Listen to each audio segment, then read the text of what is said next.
សាស្ត្រជាមួយឯកឧត្តមសុខេនរដ្ឋមន្ត្រីក្រសួងការងារនិងបណ្ដុំវិជ្ជាជីវៈហើយតាំងនាមរូបខ្ញុំជាតំណាងរាស្ត្រហើយបានចូលរួមនៅក្នុងកិច្ចប្រជុំពិភាក្សាគ្នាអំពី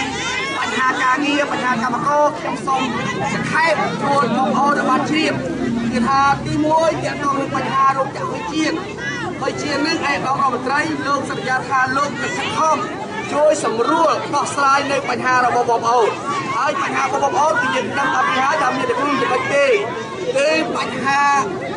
អតីតភាពការងារហើយនឹងបញ្ហាទទួលកម្មករធ្វើការចូលធ្វើការវិញហើយខ្ញុំនឹងបង្គាប់ជូនជ្រាបគាត់ដែលឡែកនៅបញ្ហាប្រឈមផ្សេងទៀតដូចជាប្រាក់ខែគោលដែលបងប្អូនកម្មករទាមទារនឹងឯកឧត្តមរដ្ឋមន្ត្រីលោកបានសន្យាថាលោកនឹងខិតខំប្រឹងប្រែងនិងរៀបគឺមានខាងជាជំនាញក្រសួងការងារខាងសហជីពហើយនៅខាងដែលខាងសមាគមហើយនៅក្នុងកិច្ច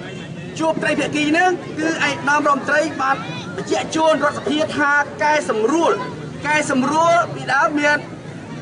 ក្រុមប្រឹក្សាការងារនឹងមានភាគីម្ខាង7ប៉ុន្តែឥឡូវនេះមានភាគីម្ខាង9បាទ9ហើយនៅក្នុងនោះតំណាងសហជីពក៏ត្រូវកែសម្រួលដែរអត់ដូចលើមុនទេតំណាងសហជីពដែលត្រូវចូលរួមទៅជជែកត្រីភាគីនោះគឺសហជីពដែលសកម្មឲ្យមានចំនួនច្រើនជាងសហជីពដែលមិនសូវសកម្មអានោះគឺជាការបញ្ជាក់របស់ឯកឧត្តមរដ្ឋមន្ត្រីហើយដោយឡែកទាក់ទងនឹងបញ្ហារឿងសេរីភាពសហជីពឯកឧត្តមរដ្ឋមន្ត្រីនឹងពិចារណាតាមពិនិត្យតាមភាពជាក់ស្ដែងហើយទាក់ទងដែលតុលាការចោទប្រកាន់តំណាងសហជីពនោះឯកឧត្តមរដ្ឋមន្ត្រីថាលោកនឹងទៅធ្វើការជជែកជាមួយនឹងអ្នកដែលដាក់ពាក្យប្តឹងហើយនឹងជជែកជាមួយនឹង